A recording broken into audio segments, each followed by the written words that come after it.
Welcome to Standard Intelligence, your resource for competitive constructed Magic in the UK. This is episode 71 for the week beginning the 25th of March 2019. I'm Dr. Jack Patton. And I'm Simeon Beaver. This episode is brought to you in part thanks to our supporters on our Patreon. Many thanks to those of you who have made a contribution. It is immensely appreciated by both of us. Anyone who's our supporter on Patreon by the 2nd of April will be eligible for our April draw. If you'd like to learn more about how to support us, please head over to patreon.com/SIcast. We're also sponsored by the largest tournament organisers in the UK, Axion Now. Axion Now have run some of the best events in the UK, from FNMs and PPTQs to Nationals and their now legendary Mega Modern events. So we're very happy to have them on board as our sponsors.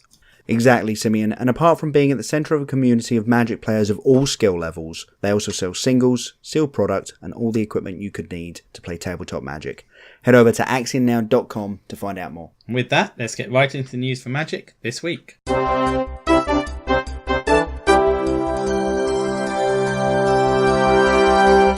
The big news this week, the big news for us PPTQ grinders, is that finally, at last, the MCQ dates and locations for the UK have been announced. Oh, it feels good. Yeah, I'm really happy about this. And I think they've done an excellent job of giving us a really good way to try and grind out these MCQs. Yeah, okay, so they've put them all on 3 consecutive weekends. We've got May the 11th, Just Play, which is they're hosting it at the Liverpool City Centre Holiday Inn Hotel. God, that was a mouthful. Yep. May the 18th and 19th, Sheffield's Patriot Games will be hosting. And May the 25th and 26th, our very own Axion Now will be hosting at the Stansted Airport venue where they've hosted before. So it's 3 consecutive weekends, which is good. I can see that's good in one way. My problem is that's 3 consecutive weekends around my wife's birthday. So at least one I can't go to. Yeah, I can definitely see other people having similar issues.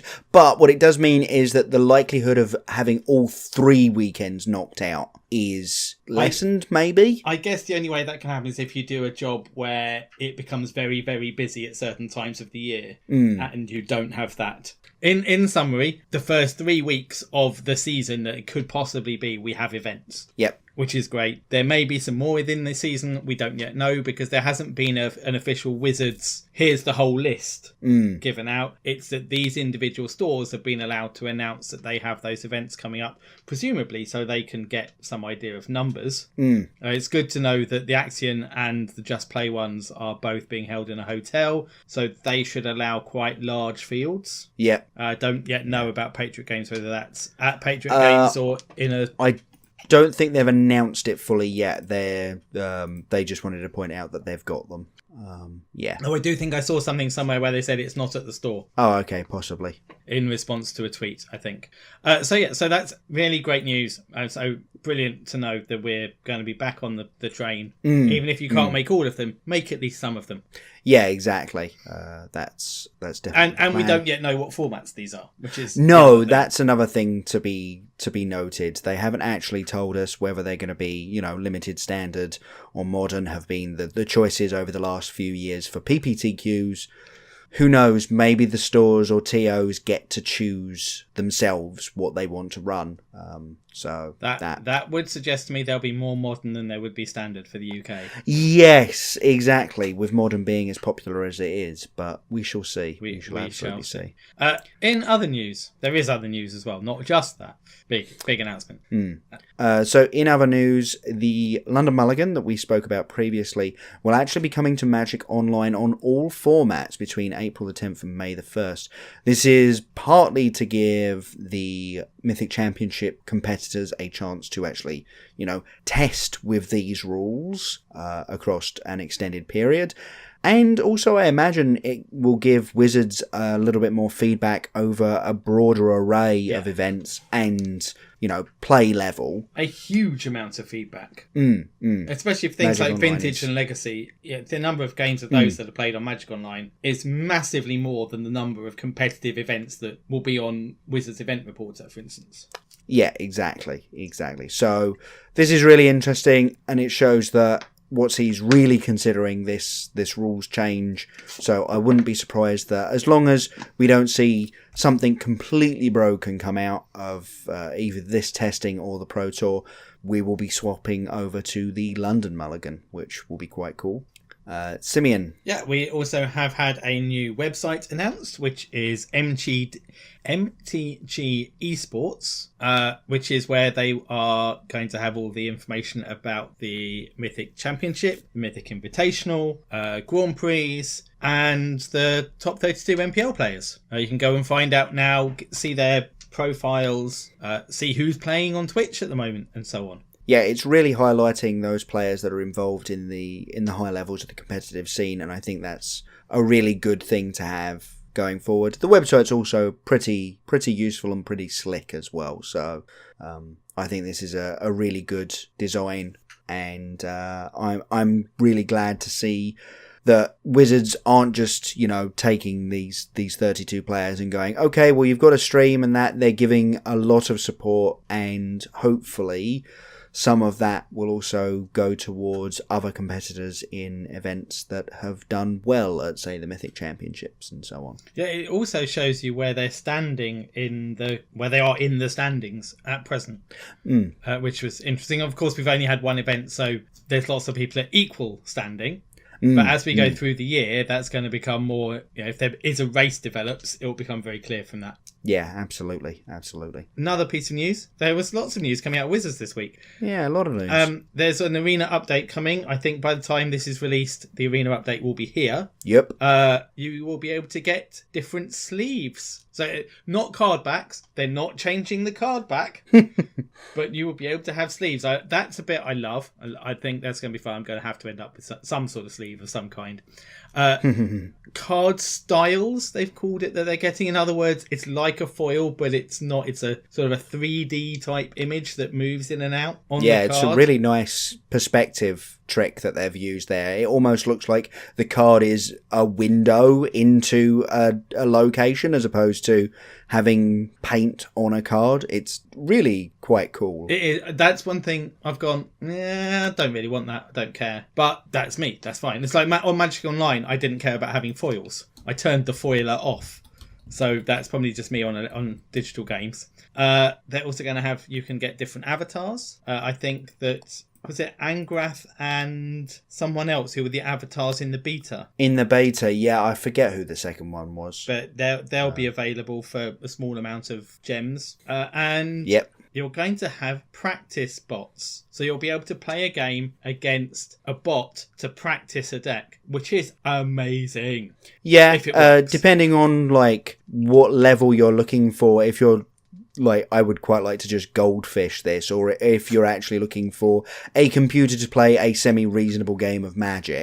It's got to be firstly, the bot's got to be at a level of a beginner level, surely. But secondly, it is I'm going to goldfish and I just want there to be an opponent. Mm-hmm. Who might try and remove my things, instead of me goldfishing as I would on paper and go, oh yeah, at this point they'll have to kill this creature and this creature. Okay, we'll put those in the bin.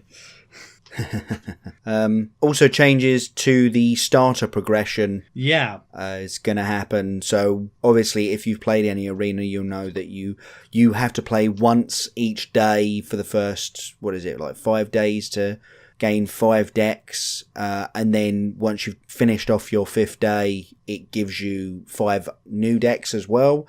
That can be a little bit annoying if you're trying to, get started, and they're doing away with their current system and trying to get a new system in place that basically allows you to sort of pick and choose what colours you're interested in and maybe open up decks related to that. And then go from there. And I think it gives you your collection. Different goals within that colour. So where you're trying to do certain things within that colour to get to the next step. And it should be an interesting way of progressing. You almost want to start a new account just to see it. Yeah. But if you have already got an account, the things they'll be giving away for those decks will go to you automatically. You'll get an email, or you will have an email, because it will have come out on Wednesday, which will tell you about what you can get and where it will be found in your account and so on. Oh, okay. Yeah, so all of the rewards are being given to people who have already gone through the entry. Cool, right. That's good. That's nice. I'm sure they won't be that useful, but... No, but still, good to have. We also had a GP last weekend, GP Kyoto, which was standard. This top 8 is really interesting It to me. really So is, we isn't had so we had a winner of Gruul mid-range with a runner-up of Sultai mid-range. In the semi-finals, another Gruul mid-range and a Jeskai control list. And then in the quarterfinals, we had 2 Sultai mid-ranges, a Rakdos aggro, and a Mono Red aggro. I thought Sultai was like on the downswing. I didn't think it was particularly where are good the control positioning. decks here? Yeah, we've got Jeskai control. There's not even an Esper control list, and that's the one that I think of as the premier control list at the moment. I am going. The first Esper control list is in 22nd place. Oh, okay. That's a little bit of a chunk down the list. There's only one other one in the top 32. There are some Team of Reclamation decks. But like 4 in the top 32. Yeah. There's a ton of Sultai. 1, 2, 3, 4, 5, 6, 7. 7 Sultai decks, 6 of which are in the top 16. Yeah, and 3 of which are in the top 8. 3 of which are... Yes. Like, that's a lot more Sultai than I would expect to see at the moment. I wouldn't have said Sultai is particularly well positioned at the moment, but apparently it's still just good enough. It's going to depend on the meta, isn't it? And quite possibly the Japanese meta is very different to ours. Well, I mean, we've seen that before. That's definitely true. I'm looking at the Yuya Watanabe's list, which is the one that came second. And there's nothing surprising in it. No big change. There's the 1 Incubation Druid, 1 Carnage Tyrant, but it's this list that people have been running and not doing very well with over here. Yeah, I've been running that on Arena, basically this list on Arena through the last couple of weeks and been distinctly unimpressed with it. And then you look at the Gruul list and it's a very, very mid-range deck as well.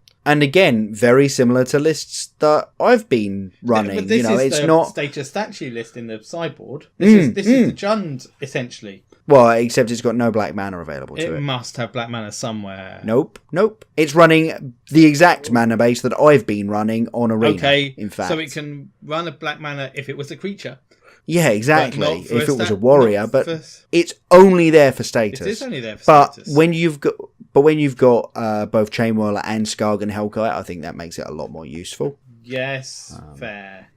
But yeah, the sideboard is a little different to what I've been running at the moment, but not by a massive amount. Extra removal and also things like Cinder Vines. I've got those in my sideboard. So yeah, this is really interesting to see these 2 decks, Gruul mid-range and Sultai mid-range, doing as well as they are in paper. They've been doing fine online. It's not been excessively powerful in best of 3 on Arena, as far as I can work out. But yeah, it's doing really well in the Japanese scene. Okay, and I've just looked at the deck list that, in inverted commas, on Goldfish is Rakdos aggro. There are only red pips. Yeah, it's got Rixmari Reveler's Spectacle cost, and that's it. I've played against this list online. Yeah. Does that really turn it into Rakdos from Mono Red? Yeah, that was exactly my opinion as well. It's like, we called decks running Ataka's command Mono Red. This doesn't even have black in a casting cost. How is this not mono red? Sometimes. Yeah, we did eventually. But you could call this Reveler Red. Yeah, maybe something like that. Rakdos. But I don't think Rakdos is a fair name for that. No, well, this is it. It's running no black cards. No, it's not even got things like Theatre of Horror. Yeah, exactly. That's why I was looking. It might be in the sideboard. Fine. Oh no, there's nothing there. Okay. No. So yeah, it's basically pretty stock mono red aggro list at this point. It's last season with Gruul added in this top 8. What's going on? Yeah. Yeah, no mono blue tempo. That's been doing really well this season. No phoenixes. No white weenie. Oh, now this is really weird. Mono white. There is 1 in the top 32. 20th. Yeah. There is 0. Literally 0. Mono blue. Oh no, sorry, lie. 1 in 31st place. And maybe that is the difference. The amount of mono blue that's being played in the UK and in Europe and in America is what is causing Sultai to not be there. Yeah. I mean, Mono Blue beats up on Sultai really badly. It does. Phoenixes and Drakes also has a pretty good time against Sultai. And the fact is that I see a heck of a lot more of that at our events than are here. Again, yeah. Than are here, exactly. The one random deck in the top 32, if you're interested, folks, is the Mardu aggro list that I've actually been piloting on stream occasionally. It's basically the exact same list. We got some integrity interventions in there that I'm not running, and we've got some cast downs in the main board that I'm not running. But other than that, it's the list. Jack, if you want to go back to playing that list, here is a deck list to take. Yeah, that's updated and ready to go. Yeah. Interesting. Certainly very, very interesting a list. Yeah, so that's kind of an unusual GP from our perspective, from what we think of as the metagame. But again, obviously, the Japanese metagame looks very different. Very little mono blue going on there. Not a massive amount of mono white. And those sorts of decks are pretty good against Sultai and mid-range in general, I'd say. Although Gruul mid-range tends to have a really good matchup against mono blue. So we'll be talking about some local results in a bit. They are very, very different. Oh, absolutely, yeah. As you'd expect, our local results are what I would think of as the metagame at the moment. Whereas the lists that we're seeing here, pretty interesting to be seeing them doing so well. So that's a lot of news that has happened. And we've also got some news that is going to happen. So starting on the day where this podcast is released, Thursday the 28th of March, it is the Mythic Invitational. Jack, do you want to explain how the Mythic Invitational works for people? What we've got is 64 players who will be playing a sort of new format called Duo Standard, which involves them taking a single deck, two decks, and in game one, their first decks, which have been pre-chosen ahead of time to, which deck will be their first deck, against each other. In game two, they will play their second decks against each other. And then in game three, you'll get to pick which of the two decks you would like to put up against your opponent's now self-chosen again deck. So it could be a rematch that we've seen in round one or round two, or it could be something completely different where the decks are now fighting diagonally almost. The decks will have sideboards available for Mastermind's acquisition, but they won't be sideboarding. There will be no changes to the decks themselves between games. You'll just go into the next game with the next deck that you've selected if it's game three. Though it needs to be said, you can submit the same deck twice. Absolutely. There's no limitations on any number of cards that you've selected to go in any deck. It isn't like a unified standard thing where you can't have any crossover or anything. You could, as Simeon says, play literally the same deck twice. Or you could play a, in inverted commas, sideboarded version of your deck in game two. Yeah, a variant version. I don't necessarily know what advantage that might give you, but it would certainly be It's an advantage for game three, isn't it? You've got one version of your deck that's good against aggro, one version of your deck that's good against control. Yes. But the problem is if you've built them to do that in game three, and in games 1 and 2 they've fought the opposite half of that, then you're stuffed. I'm exactly. aware of that. The tournament... We might get into a bit of how we would do the metagaming of that. Yeah, we'll when we talk about best of one later on in our deep dive. Yeah. But the groups have all been selected. Actually, all of the players know who their first round opponent is, and they also know who they could be facing in rounds 2 and 3 based on who goes and wins. But this will be double elimination. So if you lose your first if you lose your first match, you'll fall down into a lower bracket. Basically, if you can acquire 3 match wins before you acquire your second loss, you'll be making it into the top 16. Then the top 16, I believe, will also have a double elimination. They will work the same way to get to a top 4. Yep. And then I was going to say they said it's double elimination all the way up till Sunday, so that should be really interesting. It does obviously mean that we can have some interesting stories going on, people falling down into lower brackets early on and trying to claw their way back through. But it also should make the tournament a little bit clearer than your regular Mythic Championship Pro Tour, where obviously everyone's looking at standings and sort of going, oh, well, so-and-so can lose this round as long as they win the next one, etc., etc. No, it's going to be very clear. Obviously, there's far fewer players here, so it's not like a Tabletop Mythic Championship where we've got to account for, 300, 400 players. There's only 64 competitors here. Obviously, in those 64, we've got 31 of the 32 MPL players.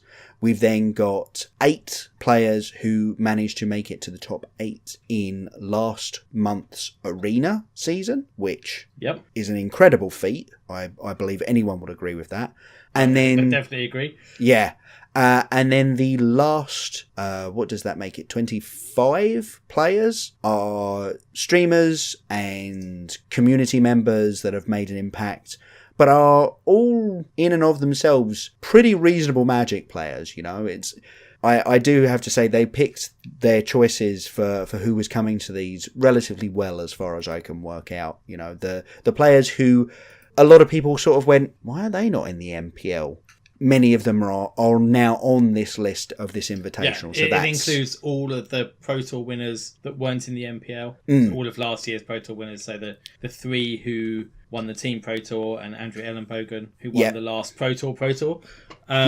They're all in this alongside people like LSV and Gabriel Nassif and all sorts of names. Yeah, absolutely. So it promises to be a fairly fun and interesting weekend. Obviously, there's a lot of money on the line for this one. Everyone is walking away with at least $7,500 here. So that kind of shows you the level to which Wizards is supporting this. How much does the winner walk away with? $250,000, which puts them, I believe, 23rd on the all-time list of money winners, assuming they haven't won a cent before. Penny. Yeah. Kind of insane. Well, kind of new era. Yes, exactly. I think this is what we definitely being shown is the way forward, specifically for arena-based events. There will be fewer competitors and a lot more money involved, and these are big deal events for Magic the Gathering. So yeah, I'm really kind of looking forward to this, to at least see how this new format actually plays out, to see if it's something that I will get interested in, if I see some interesting stuff going on. I'm not 100% convinced that I will ever be interested in Best of One as a fully competitive thing, but with this much money on the line, I think a few people need to get interested. This duo standard is better than Best of One in itself, in that there's more of a ability to play your way around it with how duo will work. Yes, absolutely. If it had just been Best of One matches, I think we'd have seen pretty much the same deck being played by everyone.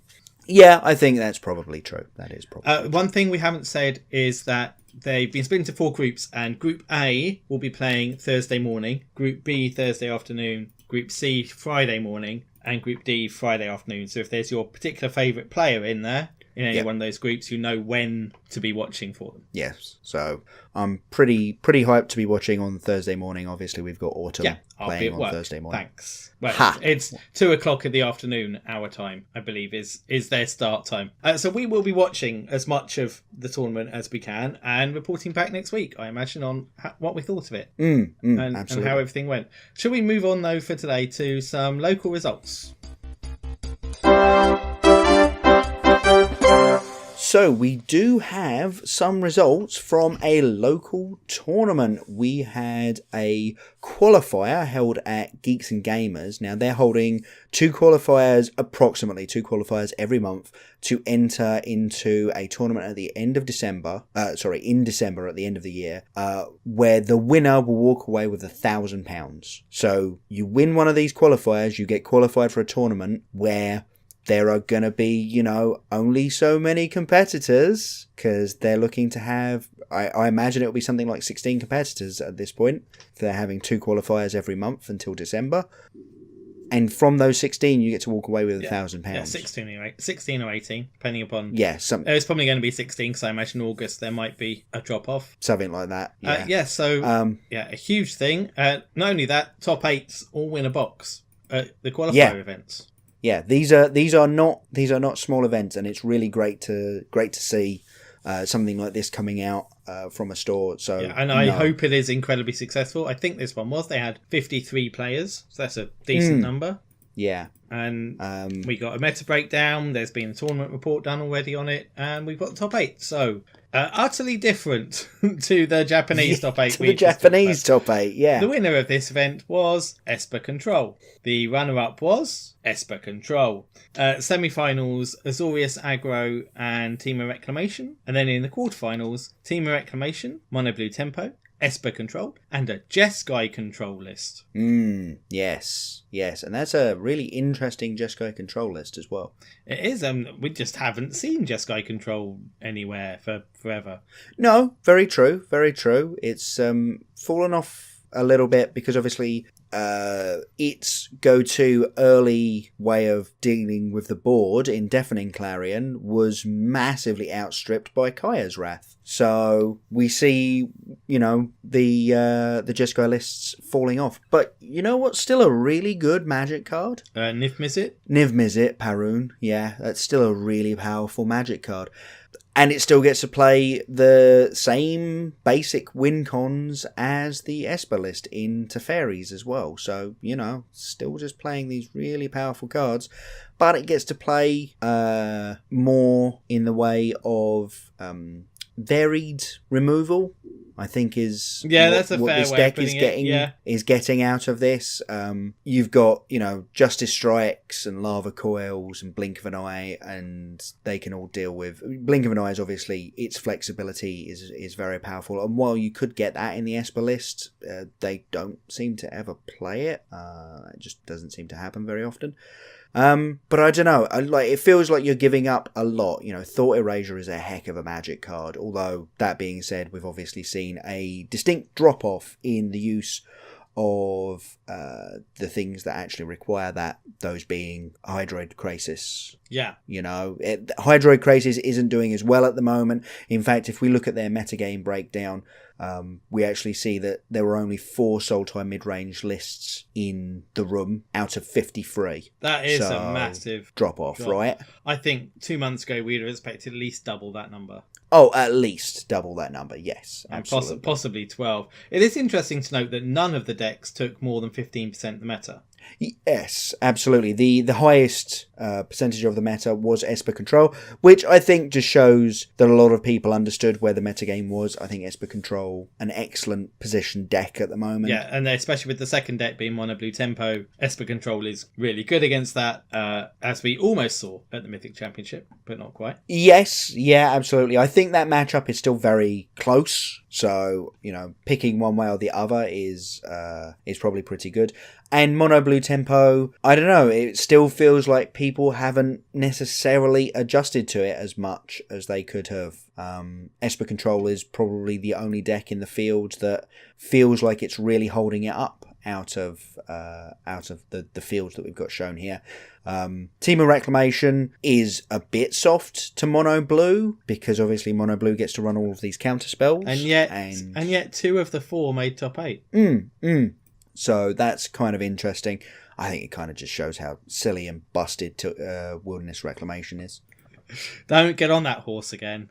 Oh no, I'm getting on it in a minute when we go into best of ones. I also think Biogenic Ooze is really great in the sideboard of that deck. That it comes in when someone hasn't got the tools to deal with it and just takes over the game. Yeah. Oh, I've taken out all of my removal because they're dead card. Here's my Biogenic Ooze. Oh dear, I died. And the fact they've got it in their sideboard means if you've seen it being played somewhere else, you're like, I can't take out all my removal. I have to keep removal in for Ooze. Oh. Yep. Now I'm getting stuck with removal in my hand. I don't want it because they haven't drawn the Ooze or they didn't even put it into their deck.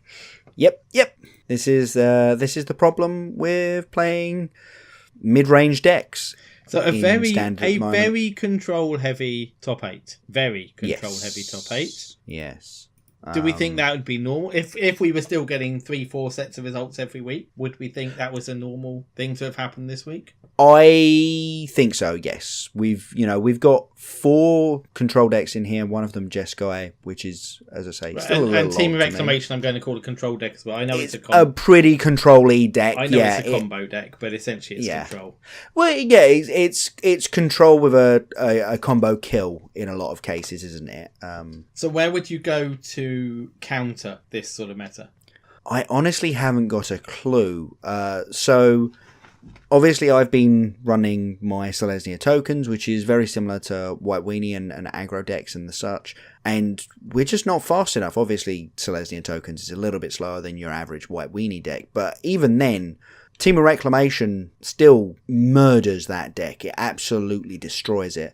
Esper Control isn't a good matchup there either. Mono Red just isn't a particularly good deck at the moment. Partly because it still has a little bit of trouble with Sultai, and it's actually gotten a lot worse against Mono Blue, in my opinion, since Terramander's printing. It just doesn't feel quite as good as it did against Mono Blue. So I don't think I'd be swapping back round to Mono Red, which is the usual place that you would go. You go, oh, it's a control heavy meta. Let's try and get under them as fast as possible, and we'll go for an aggro deck. I think really, I'd be very interested in a mono blue tempo deck. Like if you can pilot it reasonably well, I think that's still. You think you take mono blue against this field? Yeah, I think so. I'm using obviously because the mono blue lists, there were 7 of them, and they did not have anywhere near the penetration into the top 8 that Esper Control did. What we don't know, of course, is what was 1 win away from being top 8, and it could be 5 of those decks just missed. But would you go mono red Flame of Keld? And go really, really low to the ground, burn heavy red? I think I'd be interested in some Spear Spewers. Mm-hmm. That sort of level of mono red aggro. Yeah. No, I can see that actually. Because I don't care about my life total against Esper Control, thank you very much. Or Team of Reclamation. That's not where my problem is. So no, I can totally see that. Like a really aggressive mono red deck. The point where you're like, maybe Chain Whirler's too expensive is the sort of deck that I'm thinking of. Wow, Chain Whirler too expensive. Chain Whirler doesn't get the damage down. It's just really good at mopping up a lot of stuff. I think if you were going to play this deck, I would be playing it as a Rakdos deck, and I'd probably be playing Legion Warboss in the main board. Okay. Because that just piles on the damage against these control decks a lot better. So you basically want to go, I want to try out someone playing, you want to play testing it and have someone be Esper Control, and you want to try the red things and see what works really well against Esper. And have a different red deck to the one we've seen. Yes. Yeah. And I'd also try and do it against Team of Reclamation as well. Because I see those 2 decks as... at the moment, the biggest decks in the field for power level. But if you could beat those 2, you're in a good spot. You're in a good spot, exactly. Okay. And mono red can steal games from other decks. So I think what we've got is we're going to have to move to really aggressive red decks to beat these, and then maybe it will swing back round, and what we'll end up getting is another, slightly larger mid-range set of decks and that kind of thing. The other thing to be said is Gruul has some pretty good games against both Esper and Temur Reclamation. You'd be looking at the deck that won Kyoto? Yeah, I could definitely see that actually being a thing. As I say, it's those sideboard cards, it's the Cindervines in the sideboard that really swing both of those matchups into being quite good for you. Again, Legion Warbosses are good at piling on the damage. So you take out the big expensive stuff and bring those in. Like you don't need Chain Whirlers in that matchup. You don't particularly need Skargan Hellkite, I'd say. You might want a dragon still that's super aggressive. And you don't need most of your removal spells. Yeah, like Collision Colossus can probably come out, but if they've got Lyra in the sideboard, you're going to want it right back in. But you could keep that in because it has the 2 modes, so it doesn't. It has the Colossus side of things. So that's fine to keep in. You'd keep in your lava coils, and no, you'd keep in lightning strike and take out lava coil and shock. I think so. Then you've got space for there's 2 more lava coils in the side, but you don't need those. Space for your Sin Divines, your 2 Legion Warboss, your Domri, your Vivian Reeds. Yeah, maybe your Vivian Reeds are staying home. I don't even know. No, I think they're still good. I did see you saying that you liked, or you were thinking of going for Immortal Sun instead of Vivian Reed in tokens. Yes, did you try that out? I have tried it. I have not got to cast it yet. If I'm doing all right, the games are over too quickly. If I'm not doing all right, then my opponent's got the ability to counter whatever I play. It might be that 1 extra mana is just a little bit too much in tokens. In this kind of deck, I don't think it's what you want. I think you'd be interested in Vivian Reed or Domri. Yeah.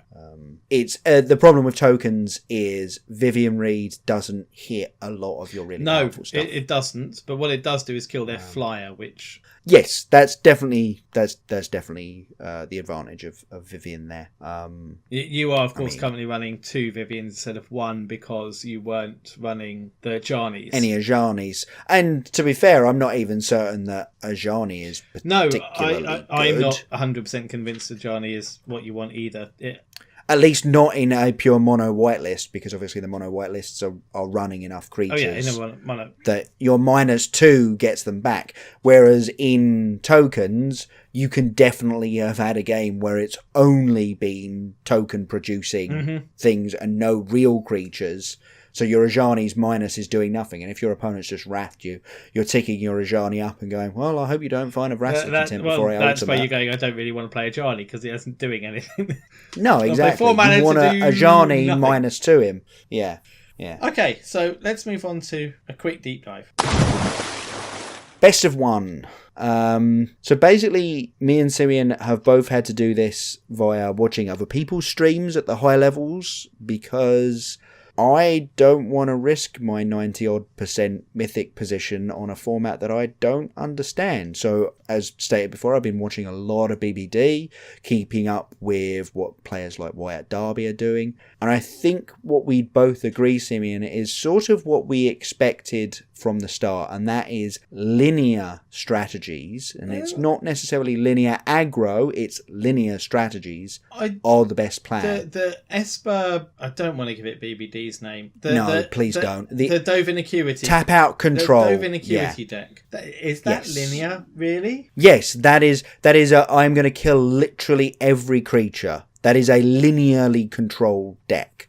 What I mean is that mid-range decks that normally function by being, reasonable against aggro decks, but also having a bunch of cards that are dead against control. Mid-range isn't there. No, exactly. There's no middle ground. That's my position. There's no middle ground. I've seen some Gruul mid-range being played. Yes. But nothing else. And Gruul is actually surprising because Gruul gets to play a lot of modal and, variable target kind of spells. Yeah, Gruul does have that in its armory, as it does have a lot of things that have a choice. Yes. Especially Collision Colossus being like the poster child for it at the moment. Just the whole mechanic of, I could give this haste or I can make it bigger. Yeah. That's huge. Do I want to play a 4/4 against you, or do I want a 3/3 that's hitting you now? That is probably why that is the mid-range. And I think that's why when you listen to play design, they expected Gruul to be really big. They were concerned about Gruul in this meta. That was the one they had to tone down. Yeah. And it hasn't done anything like what they expected it to. Yeah, well, Siege Rhino was printed to counteract a strategy that never existed because Siege Rhino was too powerful. These sorts of things happen. They do, and I expect it doesn't matter that Gruul hasn't done it because I think the format's been great. Yeah, absolutely. And obviously Gruul has done it. We've now got a GP where it has won. So I think we can see some Gruul in the format, but as I say, mostly it's the aggro decks and these Esper decks that are everywhere. The number of people playing Dove Insecurity. What? That's a card no one plays. Oh, except no one plays that in best of 3. way, but in best of one, it's amazing. So I think there's like two types in my opinion. There's the Brad Nelson version that realistically actually wants to play on its own turn more than anything else. It doesn't play any counter spells. It plays Dovin's Acuity, but realistically what it wants to do is cast its instance at sorcery speed to get its Dovin's Acuities back. That kind of thing. And then the way it wins the game is to Mastermind's Acuity for a sideboard card. Yes. And again, as we said earlier, sideboards are allowed, it's just you won't be sideboarding. Or Mastermind's Acquisition. When I get in the mirror, Mastermind's Acquisitioning for an Unmoored Ego to take all of their Mastermind's Acquisitions. And they no longer have a win condition and have to concede. Yeah. My mind was blown. I do see PBD's point that best of one is not best of three standard without a sideboard. It is a different format. Yep, absolutely. And you need to build your decks for best of one, not go, well, I'll take my best of three deck into best of one. And that's one of the reasons why I didn't go and play it and have been watching other people streaming instead. Yeah. Because I don't know how to build a best of one deck. I know how to build a best of three deck, mostly. Well, I know what I meant to do in a best of three deck. Whether I do it right or not is not a matter. But I certainly don't know how I should change it. And then it was going to be threatening my not as good as you position on the ladder. If I'd have known what I was doing, I would happily have gone and played some ladder games with it. But I didn't know what I was doing. Yeah. So, I mean, the big one that I keep thinking of is this lack of a powerful mid-range strategy. And the fact is that the format is such that if you have dead cards in your deck, because you don't get to sideboard and take them out, you are stuck with them. And that means that if both of your, particularly in the coming tournament, if both of your decks have dead cards in them against a particular deck, your opponent is definitely picking that for game 3. And letting your dead cards rot in your hand.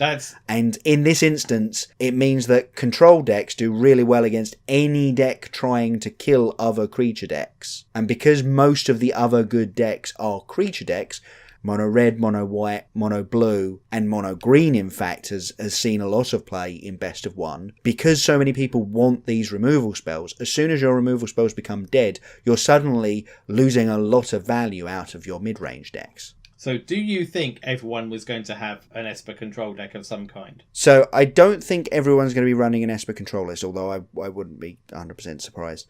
I still think Team of Reclamation has got a place. Nexus of Fate is still banned, apparently, in this format, but I've seen Team of Reclamation decks do just fine without Nexus of Fate. Certainly Todd Anderson has tried to build best of 3 versions of those decks that have not necessarily panned out, but in best of 1 you might see a little bit of I've played against best of 3 decks where they've got Reclamation and no Nexus, definitely, and they've been quite strong. Yep, yeah. So I think there's some of that, and again, it can completely negate what other players are doing. So you would expect everyone to have one of those two?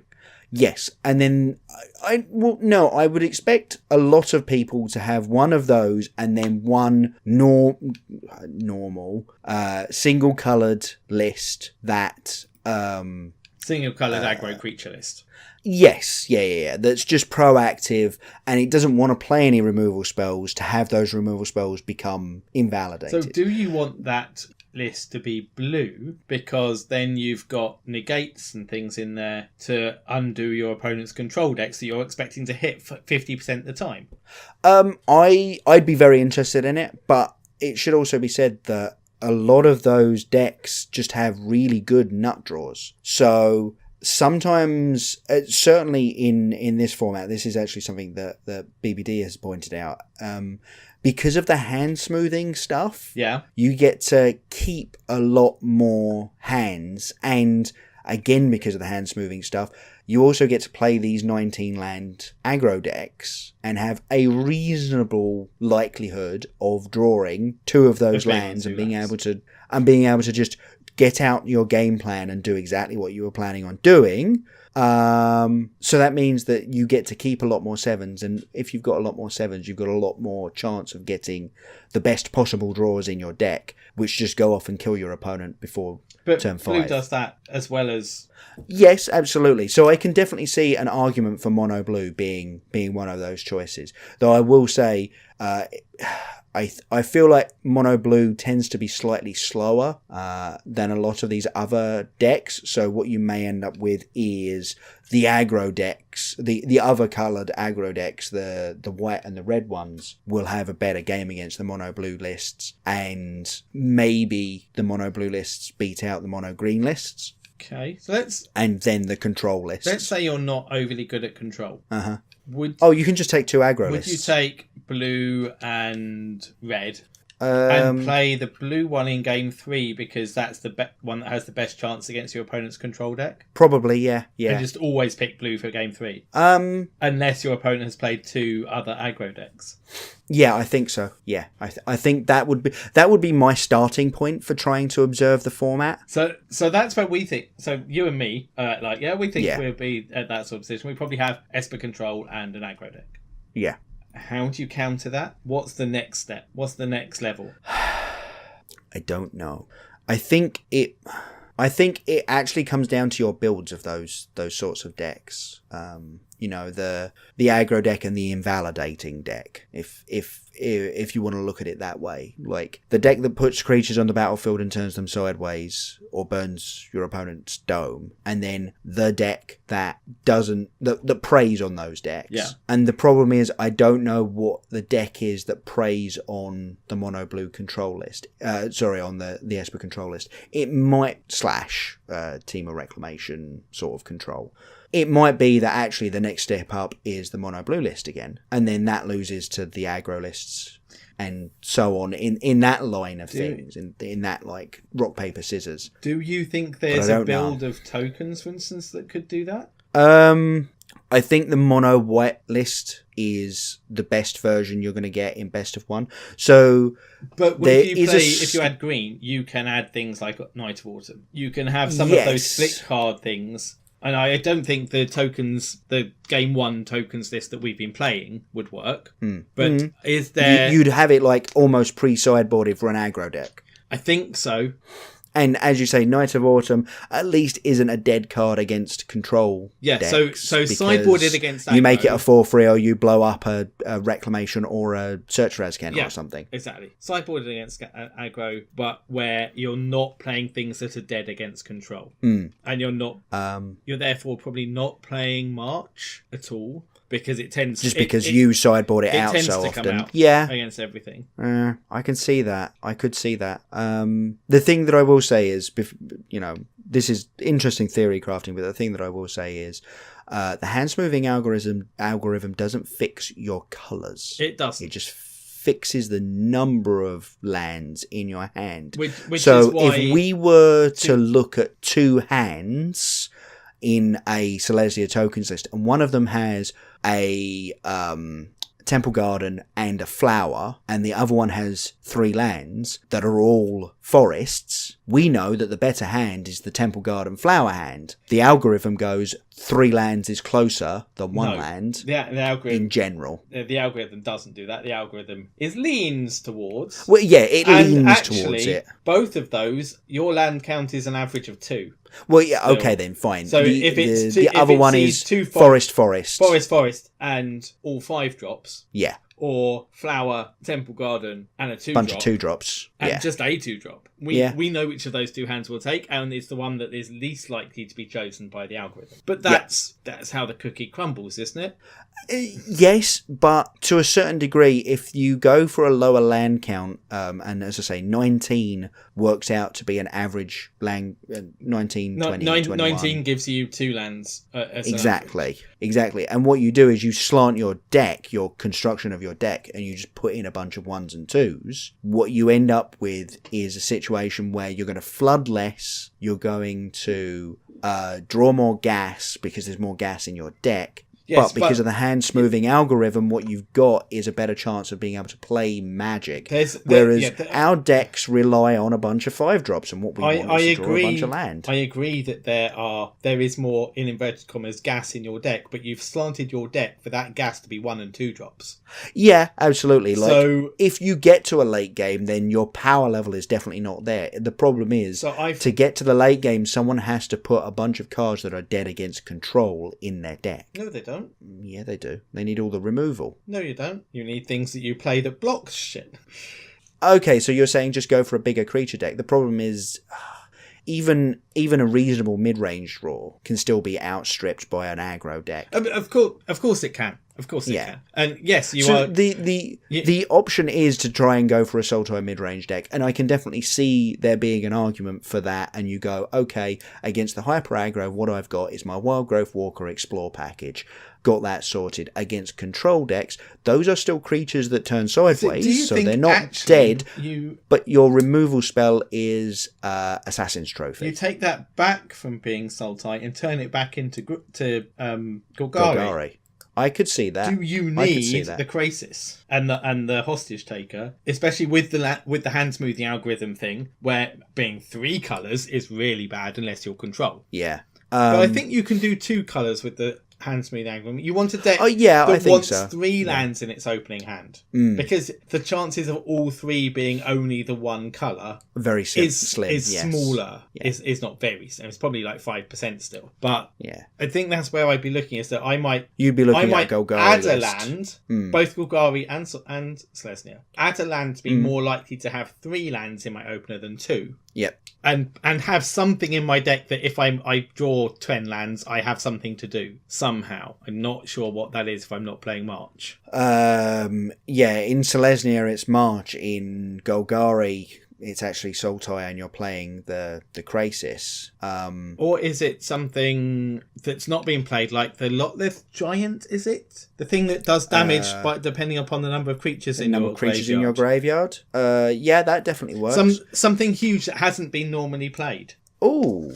How about Molder Hulk? Yeah, those sort. So it could be a graveyard Golgari deck, not.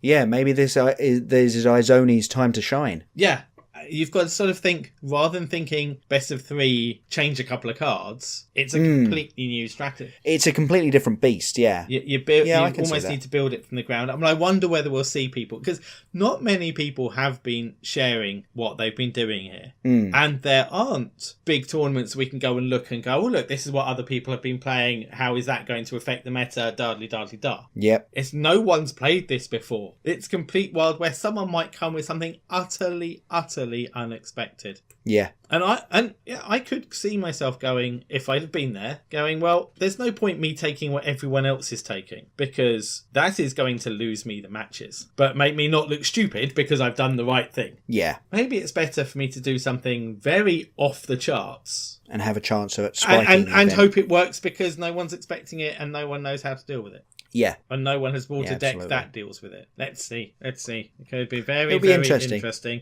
And I do think best of 1 in terms of duo standard is an interesting format that is not, it needs a name other than standard, basically. Maybe it's just called duo. So we have duo and we have standard and we have modern and blah blah blah. Yeah, I can see that. Right then, should we tell people where they can play the Magic? Let's do that. So we've got a few upcoming events. This coming Sunday, This coming Sunday the 31st of March. If you are in the north half of the UK, there's another Geeks and Gamers qualifier in Falkirk. Top 8, everyone in the top 8 wins a box, and obviously the winner again qualified for that tournament, where first prize is £1,000. As I say, this is the modern tournament that's coming up this Sunday. If you're interested in modern, there's another tournament on Sunday. If you're nearer Preston and more interested in not going as far perhaps, then there's the Preston Monthly Modern. Top prize is £100. Second prize is a box, and again that's on Sunday the 31st of March if you want to head over there. All other prizes based on attendance, and they've got some pretty good attendance in the past few months, so that'll be good to see. And then on Sunday, April the 7th, Axiom now have a Modern for goodies. Following that, between the 12th and the 14th of April, is MKM Ghent. So that's a place we haven't really said anyone to before, but... No, but I wanted to point out that there are still big tournaments going on in Europe, and MKM is one of the providers of those tournaments. So if you're desperate for competitive Magic, this is their first one since January, so you might want to go and check out the MKM events website and have a little look-see. Do you happen to know if that's standard or modern, Jack? They're running events in 5 different formats. Okay, so it is standard and modern and yep, other stuff. And everything else. Yeah, Legacy, Vintage, and I can't remember what the last one is. Perhaps. Yes, perhaps. And then what have we got after that, Track? We've got a little bit of a gap, and then what we've got is those weekends with the MCQs. The 11th of May, we've got Liverpool, which is... Who's that? That's Just Play Games. Just Play. Yeah. Just Play Games running that one. And then on the 18th and 19th, these are 2 separate events, by the way. It's not a 2-day event, it's 2 separate events. 18th and 19th of May, we've got the MCQ in Sheffield by Patriot Games. So look out for those. You might want to get ready to pre-register very early on, because I imagine they're going to fill up. I imagine so. The following weekend, we have another event at Arcane Cards this time. This is in collaboration with Eclectic Games, and they're doing a big modern tournament, and again, over £1,000. It's actually £1,350 in total of prizes to be won. 25th of May, Magic, Modern Magic at Arcane Cards, I believe. Alternatively, on that day, exactly, you could be at Axion in Stansted, playing some, I imagine, still standard. That's the first of their MCQ dates, and then on Sunday the 26th, the second of their MCQ dates, which was down as Legacy. Don't know. Don't get too excited. It might be an MCQ Legacy. It might be there's a standard or modern MCQ and a Legacy event running at the same time. And then on the Bank Holiday Monday the 27th, they have their Mega Modern, for which the winner's prize is a trip for 2, including combination VIP entry to any Magic Fest in the world. Previous winners have gone to Las Vegas or Hong Kong or Melbourne or Toronto. For the rest of the top 8, they'd each get a crate. That's 6 boxes of War of the Spark. And it's a premium tournament, so it gets 4 times multiplier on all Planeswalker points, which is going to be useful for your qualification for the following season's Mythic qualifiers. Absolutely. So Simeon, yes, we've actually talked a little bit about what we'd play in best of 1. What would you play in best of 3 this weekend? Well, I haven't played much this week, but I have noticed I didn't do quite so well over this week with my tokens deck. No. Ooh, sad face. Yep. I probably still play it. It needs some tweaks. I don't know. This thing I'm very bad at. See, I took a deck that someone else had played, and they'd done a cyborg guide, which I've altered in numerous ways since, and I've taken that. I need someone else to play a tokens deck and do well with it, so I can see how I need to tweak my current tokens deck. Although I've liked your Shana's. Shana. She's been surprisingly good. She has been surprisingly good, and it might be that's a... She's also been surprisingly awkward in a lot of places. For you or for your opponent? For me. Oh. Definitely for me. The fact that you can go, I'm fighting mono red. If I do my normal thing of going Shana into... Sapling migration, they can chain whirler and kill all 3. Yeah. Feels really bad. You have to be really picky with your spots with her. And sometimes she still just gets killed anyway, and you're a little bit like, well, I spent a lot of mental effort trying to get her into play, and they just killed her. She also doesn't strike me as being great against any aggro deck, because she just gets blocked by 1/1s. Yep. But she has been much better when I've seen you playing her than against others. But there's something that needs to be tweaked with it. I haven't had time to really look in depth as to what I need to tweak, and it's probably going to wait till after the end of this month's ladder, where I'm not going to make Mythic, but hopefully you are. Yeah, well, I've made Mythic. It's just trying to get back to the top 1,000 now. Have you dropped out? Oh, yeah.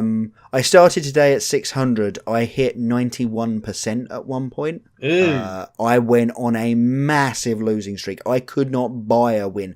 My opponent just always had whatever I didn't want them to have. Whatever they needed, yeah. Yeah. I think if I was to give serious advice to someone, my advice would be probably just play Esper Control. Esper Control seems really good right now.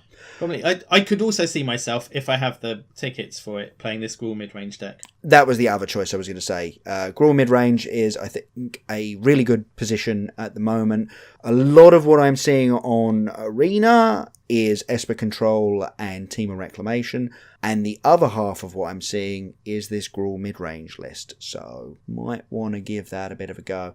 I would definitely be looking at that list from Kyoto, because I think that's an excellent version of the list. I like the treasure maps in the sideboard, but they don't always do what you need them to do. The Kyoto list doesn't have them, yeah. Exactly. So taking them out is sometimes just necessary. Bringing in things like Domri and Vivian Reed to help fill those slots might be the best way to deal with that problem. But yes, it's that's sort of where I'd be going. I'd say play Esper Control if you can. If you can't, Gruul looks really good, and then somewhere down below that, Selesnya tokens is fine. Over the course of the weekend, it felt pretty good, but not insane. Like last week, it felt amazing. Over the weekend, it felt okay. And today, it's felt awful. So, yeah, time for a change, I think. Yeah, not necessarily against that idea of a change on this deck for now. Yep. But definitely they're in your back pocket for next season. Yeah, absolutely. Next month, I'll probably be running it all the way back up to Mythic from wherever I end up kicked down to. Platinum, I think, is normally where you get kicked down to from Mythic. Yeah, get ticked down to where I currently am. Thanks. Well, I went all the way back down to gold at the start of this season, so I feel you've fought really well this season. I hope you get a chance to at least have a go. Nothing to lose. Yeah, exactly. I hope that my win-loss at least keeps me within striking distance of that top 1,000. I mean, you're still going to be Mythic, so it could be at any point you go on a run of 10 wins in a row. Yeah. You could be back in there. Back there, yeah, exactly. Right then, so now that we've done that, it's time to tell everyone where they could go to look at these lists from the top 8 from Geeks and Gamers. You could head over to our website, standardintelligence.uk. Want to give a big shout out to Judge Kirsty, who actually sent us those. Yeah, thank you, Kirsty. Very good of them. They were head judging the event, so thank you very much for sending them over to us. Also, I believe they're doing or have done a write-up, so check out Kirsty's blog. There has been a write-up by, not Kirsty that I've read, by someone else. By another person who was judging it. Okay, then. I believe Kirsty was thinking about doing one for their blog, but the blog's a good blog anyway, so absolutely, yeah. You could go and read that. If you'd like to contact either myself or Simeon, please do contact us. Twitter's probably the best place. Simeon, you are? I am at SimeonBMTG, and Jack, you are? I am at JackPatton42. If you'd like to send us anything longer form, Gmail is the way, standardpattern@gmail.com. We have a YouTube now. This episode will be going up there, as do all of my streams. If you'd like to see the stream recorded live, however, I am JackPatton_MTG over on Twitch. We have a Facebook. Please come and do the Facebook things on the Facebook. It really helps the Facebook.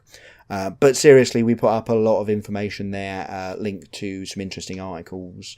Particularly, I linked today to a video from our Mythic champion, Autumn Burchett. They were running their mono blue tempo deck through some games on Arena, and while it has taken a big hit recently, because obviously it suddenly had a bullseye on its back because someone went and won a Mythic championship with the deck. The deck is still really good, and it's still really hard to pilot, so I would suggest going and learning from the best in the world, because that was hosted over on Axion Now, and we want to give you the best content from Axion Now. Speaking of, we are sponsored by Axion Now, #sponsored. They sell. Use that when you were #Wizard sponsored. Oh well. Oh yeah. Oh well. Dang it! I've done it all wrong now. I guess we'll have to go back and restart the entire podcast. You can trade it in your cards for cash at Axiom now because they do sell a wide range of singles. You can actually get a better return though if you'd prefer store credit to collect other cards and things. They also sell They also sell sealed product for drafts and any equipment that you could need to play a game of tabletop Magic. And as I say, on their website, you've got things like Autumn playing the mono blue deck. You've also a bunch of articles gone up, in particular one talking to some very well-respected members of our community about why they enjoy competitive Magic and why it is they'd like to see it return. And obviously, with the MCQs being announced, it will be returning in full force. They have a bunch of event lists up on the Axiom Now website. Please do go and check out those. We've noted a few already. You know, there's Modern for Goodies on April the 7th. And, Yep, and a May the 5th one as well, I believe. There's just so many events going on. Please do go over and check them out. There'll be something for everyone over there.